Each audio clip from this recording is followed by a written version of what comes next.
Welcome to the Stranded Technologies podcast. I'm your host and founder of Infinita Fund, Niklas. In this show, we talk about how to accelerate the future. Our thesis is that many life-improving technologies are held back by institutional barriers. How can we unblock vast opportunities while mitigating against the risks? What ethical principles, rules, and regulations can guide us on that path? We will discuss these questions with entrepreneurs, policymakers, and industry experts. If you enjoy the show, please give us 5 stars and visit us at infinitafund.com to join the community. Today is September the 3rd in 2022, and my guest is Michael Gibson. Michael is the co-founder and general partner at 1517, an investment firm that backs dropouts, renegade students, and deep tech scientists at the earliest stages. Michael is also the author of an upcoming book, Paper Belt on Fire: The Fight for Progress in an Age of Ashes, coming out on November 8, 2022.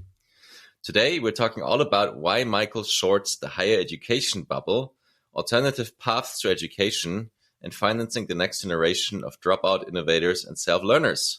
Michael, welcome to the show. Thanks for having me, Niklas. Happy to be here. Michael, what would you like the audience to know about you? You covered a lot in that intro, so that's very helpful. I usually start with the point that I have no business being in the business that I'm in. You look at venture capital, and a lot of the people who run VC funds are typically former entrepreneurs who had some large exit, or maybe they're still around from the 1970s and 80s and they just keep winning. So they're still on Sand Hill Road now. Or maybe someone took a traditional path, maybe Stanford Business School, and spent some time at a company and then switched sides to the VC side. So like me and my co-founder, we don't fit that description at all. I thought I was going to become a philosophy professor. I dropped out of my PhD program and became a journalist for a short time. I met Peter Thiel, one of the co-founders of PayPal and first outside investor of Facebook and so on. And that was in 2010. He hired me to work on his hedge fund. I show up to work the first day, and the night before he came up with this idea to pay people in college $100,000 for 2 years to leave school and work on science and technology. So that was my first day of work. We launched this program, ended up being 20 people per year. I got pulled into that and co-ran that program for 5 years. My current co-founder at 1517 is Danielle Strackman. She was brought on early in that first month as well at the Thiel Fellowship, and she was the director of that program as well. So yeah, we worked together for 5 years, and we saw so many interesting things come out of it that we decided to start a fund together in 2015. Probably the most famous thing to come out of the program is that we helped Vitalik Buterin launched Ethereum in 2013. So that was pretty exciting. Danielle is a charter school founder and principal. So between the school principal and the dropout academic philosopher, I'd say we have pretty unusual background when it comes to venture capital and what we do. That's fascinating. How did Peter Thiel find you? 2 things stand out for me is, one, if you read the history of PayPal, and there's a great book called The Founders by Jimmy Soni. It's quite good. Peter really not overvalues, but he puts a huge premium on creativity and intelligence and puts a low value on experience. So if you read PayPal's history, it's like they're hiring people with no experience in banking or payments. They just had to learn on the fly. And in retrospect, they said that was necessary because if they knew anything about the space, they never would have started the company. So I think Peter sees great value in fresh thinking on old problems. Maybe I fit that description a little bit. The other thing Peter does quite a bit in terms of talent spotting is he loves creating sort of honeypots of eccentrics. And you can see this sometimes in the things he funds, the philanthropy he funds. So I had become involved with the Seasteading Institute at its inception. The Seasteading Institute is this organization that is devoted to promoting new cities on the water. So the technology is nowhere near there today. So it's more about incremental steps. But this idea that maybe we could create more land was a science fiction vision. And the founder, Patri Friedman, launched TSI with Peter's backing. So I got involved with TSI, Seasteading Institute. And then I was at a festival that they put on a yearly party. It's called Ephemerisle up in the Sacramento River Delta, a lot of boats and platforms on the water. And I met these 2 guys who worked for Peter's hedge fund, and they said they had an opening for a researcher writer And then I went through a couple interviews, and then I ended up in a room with Peter. We just got along. We basically talked philosophy for an hour. Peter's a sort of student acolyte of the French literary theorist, anthropologist René Girard, and we connected on a lot of his work. And so Peter hired me. Pretty unlikely series of events, but I think it fits that pattern of the way Peter looks for talent. And so if you're interested in some eccentric, weird niche thing, and you are capable in different ways, I think that is a valuable way to find talent out in the world. It also reminds me a bit of my own path in some ways. Like I was also close to starting a PhD program. I also did philosophy and economics. It would have been more in the empirical social sciences. But fortunately, I had a very good professor who's still a mentor to that day. She's worked at McKinsey before, so she's seen something different. And she told me, Niklas, if you don't find a job, you can do your PhD with me. But you shouldn't do it. You're too entrepreneurial. You should go to the private sector. This is how I ended up working for startups instead and learning about entrepreneurship and eventually rising in one very fast growing startup and then doing my own thing. I think professions draw certain types of people, and academia isn't for everyone. And then on the other hand, I don't think professors make the best entrepreneurs either. Yeah, which is why I was so curious about that choice, because many people who do their PhD or researchers, they don't have... They're not entrepreneurs, but you are. Clearly. Well, yeah. So I'm an entrepreneur in the sense I started a fund, and now we've been in business for 7 years. And in that sense, I feel like an entrepreneur, but it's not. I haven't started a tech startup company and taken that someplace. And I feel that the amount of courage and dedication it takes to start something new and get it going off the ground is of a whole order or magnitude different from, I think, a fund. So I can't claim the full mantle in some ways. But yeah, it's also something I had to learn my way into and get the vibe for. I remember actually, so I mentioned I was a journalist. I worked for MIT's Technology Review. I covered all sorts of different things for them. One of the stories I had to write once was an interview with Max Levchin, the CTO of PayPal. And this was in 2007. So it had been 5 years since they had sold PayPal to eBay. And I got on the phone with Max and I asked him, is there anything you would ask or tell your younger self to do differently? And he said, and this is what shocked me. He said, when we sold PayPal to eBay, I took a year off. I traveled the world and it was the worst year of my life. And I was like, what? He's, yeah, I was just on a beach consuming things, not doing much. And all my friends were back in California building these incredible companies. I was like, who are your friends? And then that was the first time I ever heard of the PayPal Mafia. So it was Peter Thiel, Elon Musk, Reid Hoffman, founder of LinkedIn, Steve Chen, founder of YouTube, Jeremy Stoppelman, founder of Yelp. So it's like the PayPal Mafia has just been this really generative, creative force, a network of people who are alumni of working for PayPal. And so I was like, wow, who are these people? It was like almost a real life Atlas Shrugged or something, where these entrepreneurs who were forces for good and building incredible things. I think it was a shock to me because I was used to that academic life. And the fact that this person I was talking to, their fulfillment was in building things, was new to me and inspiring. So I think that I mark that as a change point in my life. Yeah, it's interesting. We were coming from a different culture, so we didn't even know these things were possible and that these people existed, these names existed. I'm pretty sure if you'd asked me in 2015, really, I wouldn't have known like the founding story of Airbnb or who Y Combinator is or anything like that. I didn't know how to get in at that time. That was 2007, so it took me a few years to somehow find my way to Silicon Valley. But it happened, and it's been an incredible ride ever since. What was your own experience in school and the education system? It was a blend of, it's like when I started out in high school, I didn't really care. I wasn't very curious about things. I was a good student, but not an excellent one because I was bored by the material. I was the kind of person who could study for the test a couple days before and then do well.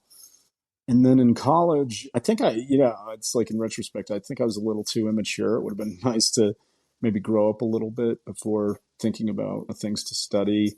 There are these things that are so weird. It's to go to the point of imitation and admiration. It's like I suddenly fell in love with different writers. Two stand out for me. One is the poet T.S. Eliot, and then the other is the journalist, novelist Tom Wolfe. And what stood out for me, I remember in college, is like both these guys, if you look at the back of their dust jacket on their books, there's that little inside flap with the author's picture and the biography. And both of them had PhDs. And I was like, oh, that's interesting. Maybe I need a PhD to be a great writer like these guys that I love. So that sort of sent me down. Then I was like, I went to grad school. So a lot of my learning, though, even though I was in school for a long time, what I push back on people is, oh, you wouldn't be where you are now unless you did that. And to some extent, that may be true, but I think it understates just how much self-directed learning I undertook because I felt like I was not getting what I needed in my classes. And then even after I left academia, I continued, like all my knowledge of economics or anything related to science and tech pretty much came after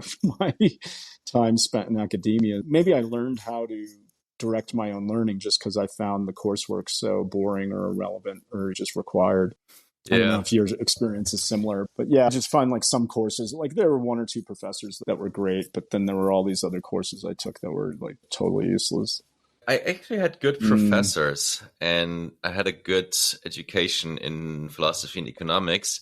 I didn't appreciate it as much. Right. I was, especially by the economics part, I was very bored and I just did the exams and I studied it afterwards again, with textbooks on my own. But already then, like most of my learning was self-directed, like 80-90% of what I learned, even at that time, was from something outside of coursework, even though the coursework was sometimes very good and I should have appreciated it more in hindsight. I get that for sure.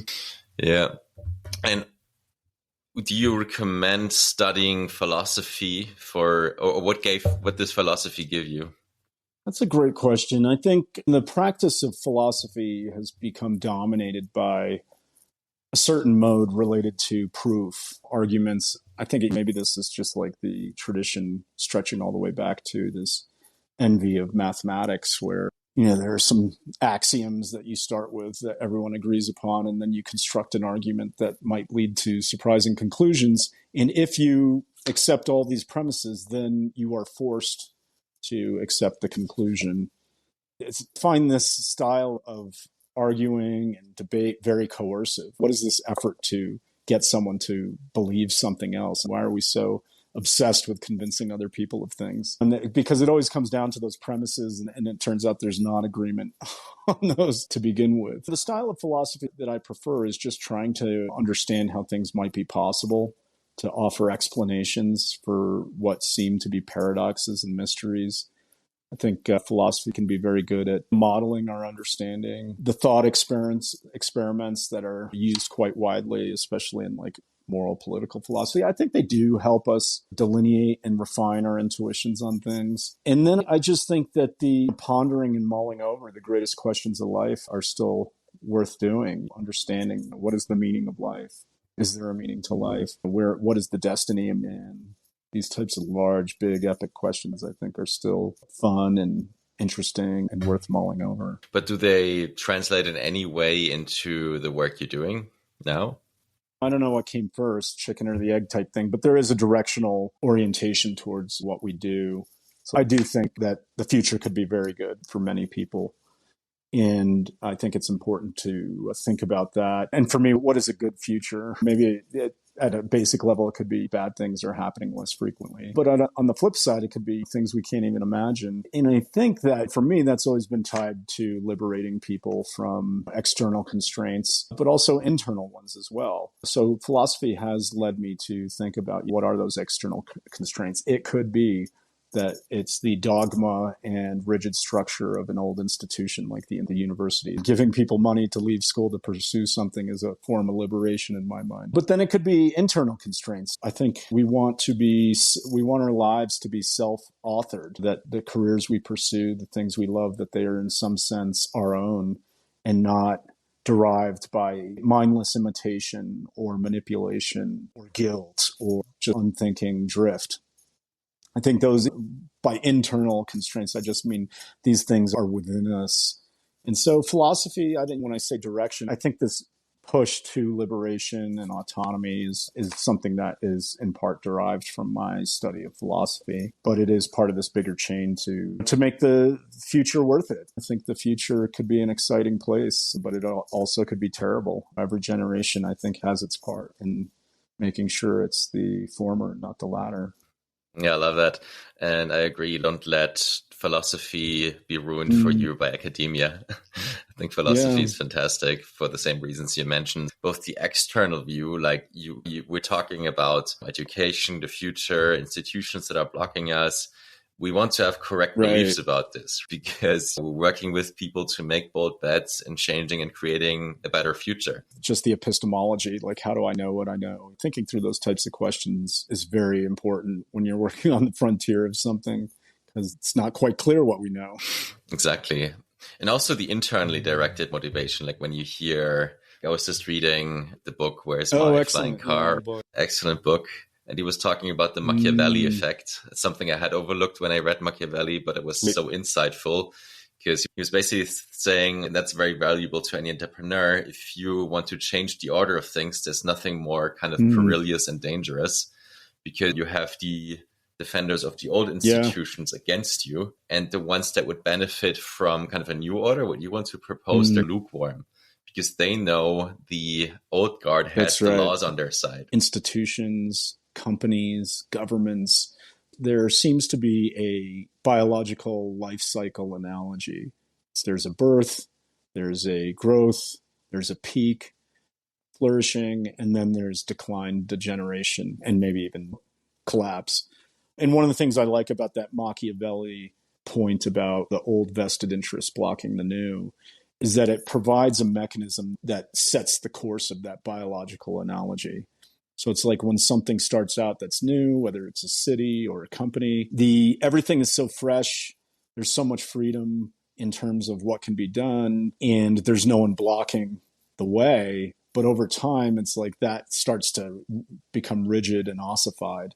And those insiders, like you're saying, there's regulatory capture, maybe laws are passed, and it prevents the introduction of the new.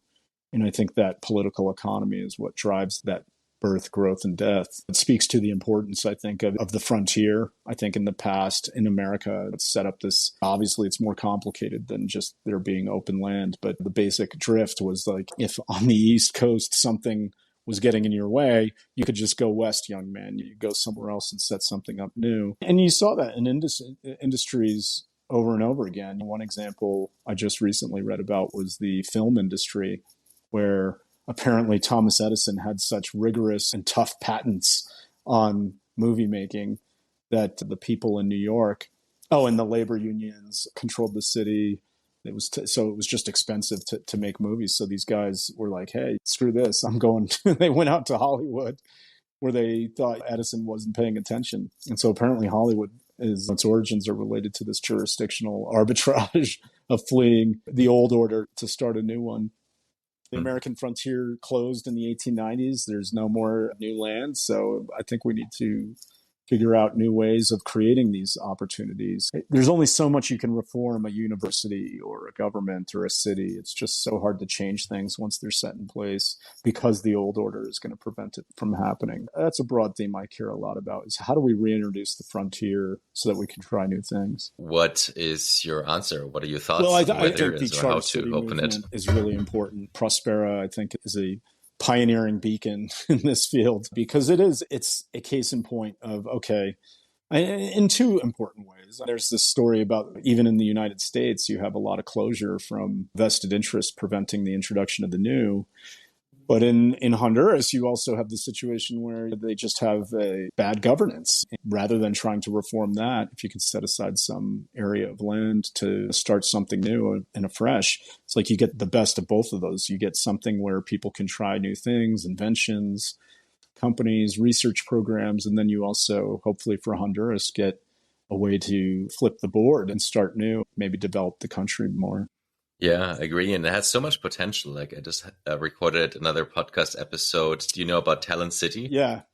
Interesting stuff. I'm amazed. Like the founder of them is the founder also of two tech unicorns in Africa before the age of 30.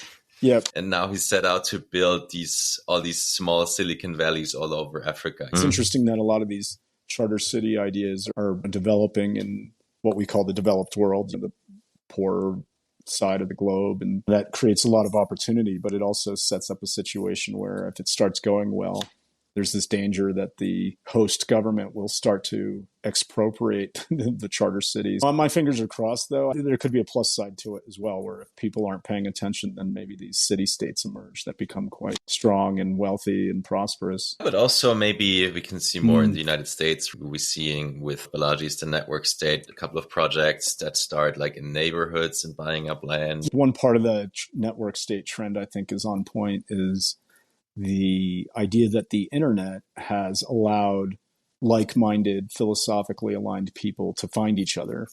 And it's like we're having this conversation in a world without the internet. Maybe we never meet. But yeah, once these groups find each other, maybe they find a way to coordinate or even form bonds of mutual loyalty. And cryptographic governance might allow for a real social contract among people, even though they don't actually live near each other. And then, yeah, the next step, can they buy land? Can they form these little archipelago communities? I think that'll be fascinating to see. It could be, I think that is it's not quite charter city. Maybe it turns into that. Maybe it's a way to bootstrap a charter city. That'll be fascinating to see how that plays out. Also, with the blockchain movement, there was one key differentiator or thing that's been happening. We've been talking about, the problems with the FDA or the education system and things like that. And we writing books, there's all these critics, and then nothing happens. And now with the blockchain movement, you have money behind that argument. Instead of the argument against the Fed and for decentralized money, it's not just critics writing books. Now there is a lot of money behind it and lots of people that are working on cryptocurrencies, crypto governance, crypto universities. What's next? One of the things that is of interest to me is the original Satoshi Nakamoto and then the cryptographic world in the 2000s. They had a really sharp institutional analysis about why things fail. And it touches on some of these things we talked about. And one of the more important ideas in cryptography was the trusted third parties are so-called trusted third parties are security holes. And what that meant was if there's something in the middle, it is a vulnerability and a weak point between customers or users or even just people who want to exchange goods. So it's like with Bitcoin, it will set out to remove that trusted third party, Fed, because the Fed, in two ways, it's like the Fed is, even though it has a stated mission, it's not very good at accomplishing that mission. And then the second thing is it's corruptible. I think that analysis is like actually really good when applied to other institutions like the university or even City Hall, where you can see that you can measure it on two dimensions. Is it reliable and competent at its stated purpose? And two, is it susceptible to collusion of insiders against outsiders? And then cryptography can allow us to eliminate these trusted third parties. That could be interesting. So now how does that apply to education? I don't know what a decentralized education looks like outside of, more self-directed learning, but it'd be interesting to see some kind of proof of learning along with proof of work kind of thing. In education, there's a lot to do. Can you talk a bit more about how did you develop that thesis to fund the Renegades? Peter Thiel, when he first started the fellowship, from his own experience, something stood out. He had famously backed Zuckerberg at the start of Facebook. And one of the things that I think stood out for Peter was that Zuckerberg was 20 when he started Facebook. And then he also knew that at PayPal, a lot of the people were younger. Some didn't have degrees, like Luke Nozick. So for Peter, I think there was this way in which Silicon Valley had a meritocratic side to it, where you didn't need a credential to start something. And if you were smart and creative and talented enough, it didn't matter that you were 21. So I think that sort of was the mood and the thinking behind the fellowship. And so why not, if you're wasting your time in class, why not get out there as fast as possible? So that was the start of things. And then the more I looked into it, it's like I started to uncover research. There's this guy, Benjamin Jones. He's an economist who studies innovation, science policy. And in a lot of his papers, he's found all these data sets of patent application, scientific papers, Nobel Prize winners, their biographies, and so on. And he looked at things like how old was someone when they published their first patent or paper? How old were they when they wrote the paper that then got them the Nobel Prize? How long were their careers? And what he found over the last 120 years is that in 1900, the average age at which someone published their first paper was like 23. And then the age of their greatest achievement was like 30, 31. And then their career would last into their 50s. What we see nowadays is that the age of first invention or paper published is like 28, 29. The age of greatest achievement is like 38 or 40.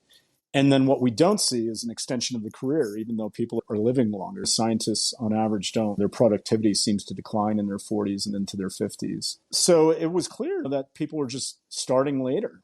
And Jones has his explanation. He says that the shoulders of giants are just higher. Okay, Newtonian physics is difficult, but it's even by comparison to quantum mechanics, it's very easy. And so it's just, in his mind, it just takes longer and longer now for people to get to the frontier of science in some field. I disagree with that conclusion. What I saw was just massive amounts of wasted time in our school system. I think we can get people out to the frontier of science much quicker. There's so many classes that are pointless. PhDs do not need to take 7-8 years. That's largely the result of bureaucratic gunk and requirements. I see what we do as a way to try to bring back the past in this respect is we need to get people to the edge of science quickly. We need more people working on some of these most pressing issues of the day, and they shouldn't wait till they're 30 until they're able to run that experiment they've always wanted to run. And this ties into a larger story about the rate of progress. The rate of progress has slowed down since the early 70s. And in order to make sure that the future is a better place than the present, we need to find a way to jumpstart that rate of progress back to where it was in the early 1900s. And one way I think of doing that is just getting more innovators out there earlier when they might be more productive. Let's talk more about that Great Stagnation piece. What is the Great Stagnation? What do we know about it? What's clear in the numbers is you could take an economic stat like total factor productivity, and this is the measure of inputs to outputs. And in a broad sense, that does track technological change, because if you're getting more for less, then clearly you're making advances. And if you look at that stat, it's pretty clear that things slowed down in the early 70s. There are other indirect measures too, although it's debatable just based on like household formation and so on. It's like you look at median wages, those stagnated. So if you just take a wider step back and look at the history, what is someone like my great-grandmother was born in 1885 in Galveston, Texas. She died in 1980. Across that time, in her own lifetime, she saw the invention of the radio, the television, the airplane, the skyscraper, rockets, computers, pretty miraculous technological change. Whereas if I look at my own life, I was born in the late 70s. There have been advances, but in most obviously the internet and communications. In terms of qualitative comparisons, you can see that the past was just like a much more rapidly advancing place. She died and saw someone on the moon. That's crazy. So the Great Stagnation is this idea that something happened. The reasons why it happened are up for debate.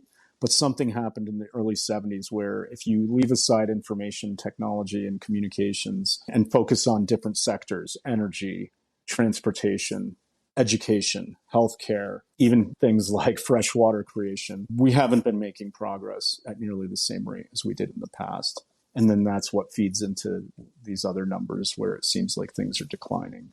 If you do that sector by sector analysis, it's pretty clear that's the case. If you look at energy creation, it's like we've been creating less. The amount of energy we consume has been going down, actually. And some environmentalists see this as a good thing. But as J. Storrs Hall and Where's My Flying Car, as he makes clear, maybe it needs to be clean energy. A growing civilization is one that actually consumes more energy to do great things. Yeah, J.S. Horror was clearly building a relationship or finding a relationship between the energy usage and the rate of progress. And it would definitely be better if that energy is clean. But something I recently found, a large part of the story, I mean, one is, of course, the nuclear. So we're not allowing nuclear. Great book on the history of nuclear and maybe its future. I think it's called The Bright Future. These two researchers, one of the things that stood out in the book for me was just how few people have died from nuclear accidents. Everyone knows Chernobyl.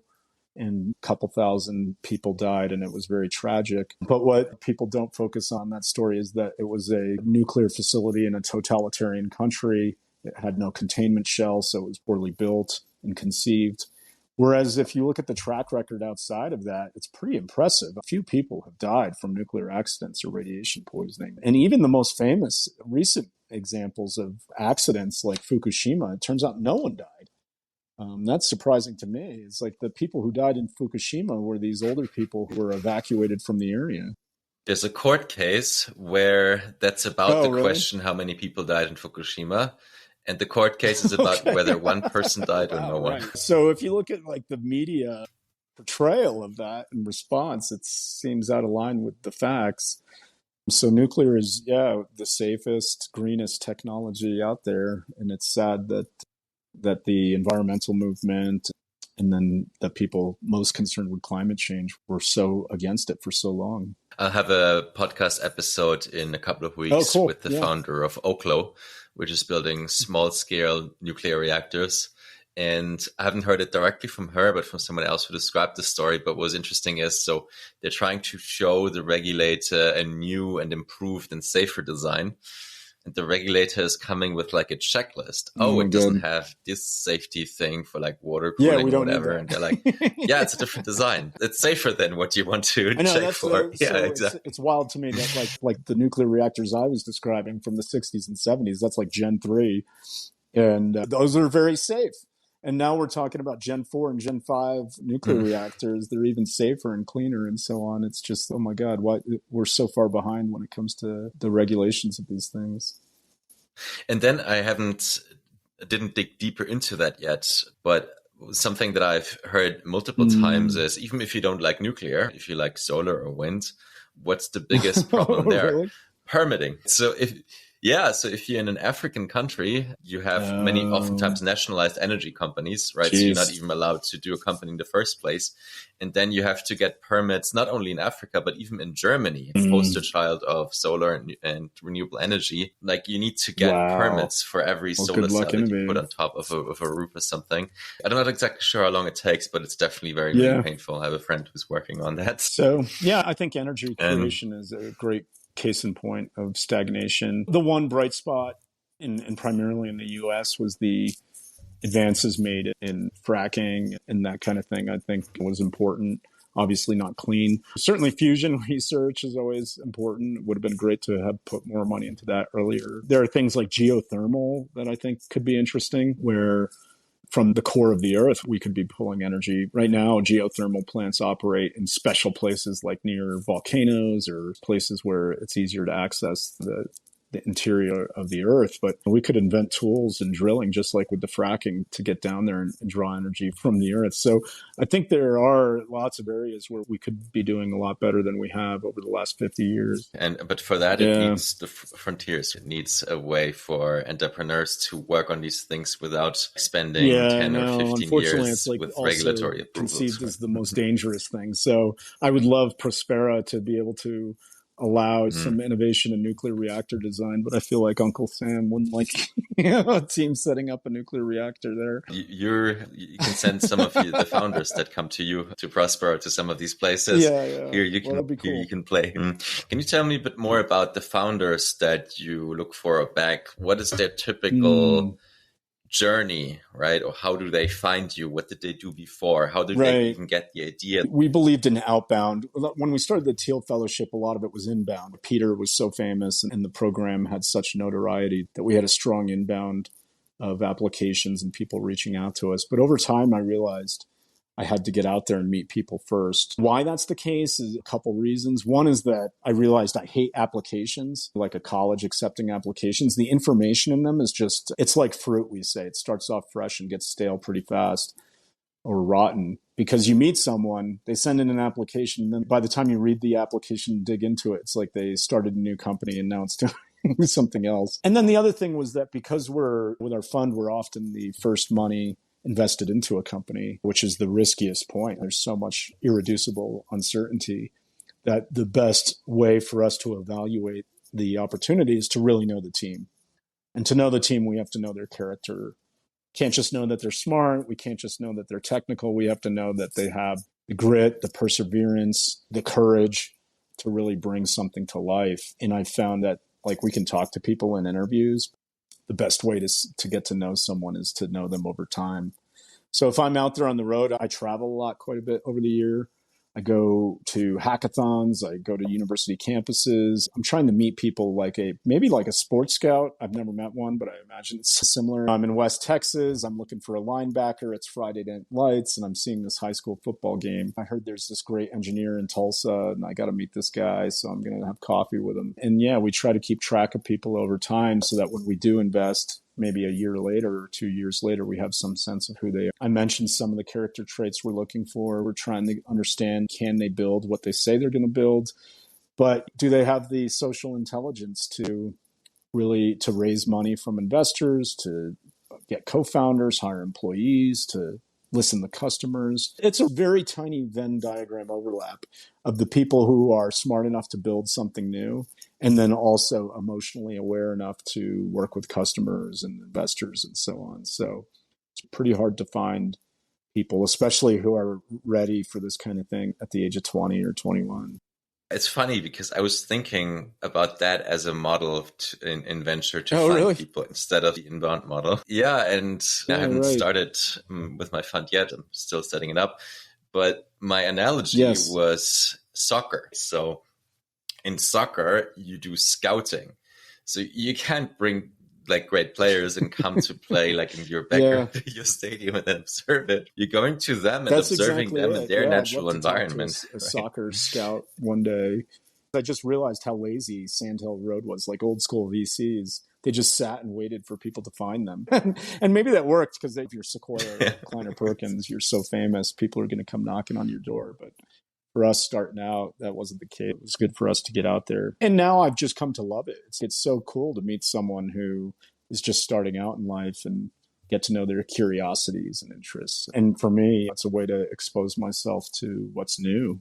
It's fun to meet someone who's on the edge of something and they're trying to tell you about it. And I'm like, wow, I have no idea what you're talking about. This sounds cool. It's actually something with many ideas, even if they're just very crazy and out there, I feel it needs, or every founder needs at least one second person to also believe in it. There's a video out there on YouTube, but it's like your first fan. That's the real contrarian, because it's like the guy dancing alone is just a weirdo. But as soon as that next person starts dancing with him, suddenly it's a thing. It really does take a team to bring an innovation to market. And part of that is the division of labor and the technical side, but the other part is just the camaraderie, the esprit de corps. There are so many ups and downs, and it's so grueling. It's important to share that with someone else. I've met some lone geniuses, but they're not able to really do great things because they're just held back because they're like just not. They're disagreeable people, or they're not fun to be around. And that's sad in some ways because they are so gifted, but it also helps us find people because we know we're looking for someone who can be a team player as well as a genius. You want to back people. We have different phrases for things. Sometimes we call this like acorn to oak or crawl, walk, and run, where you have to get a sense of, is this someone who can direct their own learning so that they grow into the founder they have to be across these different stages. If you like starting a company when it's 3 to 5 people, that's a totally different thing from managing a company with 500 employees and millions of dollars of revenue in different departments and so on. I do think founder-led companies are the more creative. That's up for debate, but it is interesting and difficult to find someone who is capable of growing into those roles as they change over time. The past of Silicon Valley has been split on this. What VC in the past used to insist that actually these had to be 2 different people. If you're the type of person who starts a company, maybe you should be transitioned out at some point and they bring in a seasoned CEO to take over. You saw that with Apple, where Steve Jobs stepped aside for John Scully. At Google, there was Larry and Sergey. Their investors pretty much forced them to find adult supervision, was the phrase. So they brought on Eric Schmidt. Elon Musk on the other side goes to show that, and even Steve Jobs with Apple, it's wow, the founders seem to have a vision and an ambition that just like an outside CEO doesn't have. So, man, it's hard. I don't have any good heuristics for identifying someone who can turn from an acorn into an oak tree. But I think it's important to keep that in mind when you're backing someone. Like, is this someone who can grow into all these different roles? How does it look like with the benefit of hindsight? Like, how do people like Vitalik Buterin look like when you first met? I've drawn up a list of characteristics. It's like a checklist, and it's a form of pattern recognition. In terms of machine learning, I had a training set of all the Thiel Fellowship applications, the interviews, and then the selections, and then all the people I've met over time. So in some sense, there is tacit knowledge, unconscious intelligence forms my judgment in a way where sometimes I try to deconstruct it and look at these traits and so on, but I know it's not like a one-to-one match where there must be more to the judgment than what I can write down and articulate. Vitalik, for instance, when I was talking to him, he was 19. God, I looked it up. It's pretty wild. It's like I had lunch with Vitalik 5 days after he wrote the original Ethereum white paper. And he, I remember, was talking about mathematics, game theory, cryptography, and so on. It sounded like I was talking to an industry veteran who had been in the field for 20 years. So there was always something special about his mind. I also saw him communicating in Mandarin with some Ethereum developers. And I asked him, how did he know Mandarin? And he told me he just taught himself. It was clear that he had a special mind. I think he had to learn a lot about leadership. Part of it in the early days before the launch, what I remember talking to him most about was like just the human factor of the original Ethereum team and the way there were some factions that broke down and people wanted to take it different ways. And I think that was a steep learning curve for Vitalik because he had been used to the world of numbers, but not the world of individuals with their own ambitions and their own biases and so on. And I think that was difficult, but he made it through. And I think he's become a great leader for Ethereum. I think it's something that weighs on him in particular. You can tell he almost envies Satoshi for disappearing, but I think he's been doing a great job. I think I just trusted that if this guy was capable of learning Mandarin on his own, he was going to be capable of learning how to manage projects. But again, it's always hard to know what that translates into if I like a list of principles or characteristics to look for. And what would you say to young people that are either in college or in high school and are thinking of dropping out and doing something? Number one, take your education into your own hands.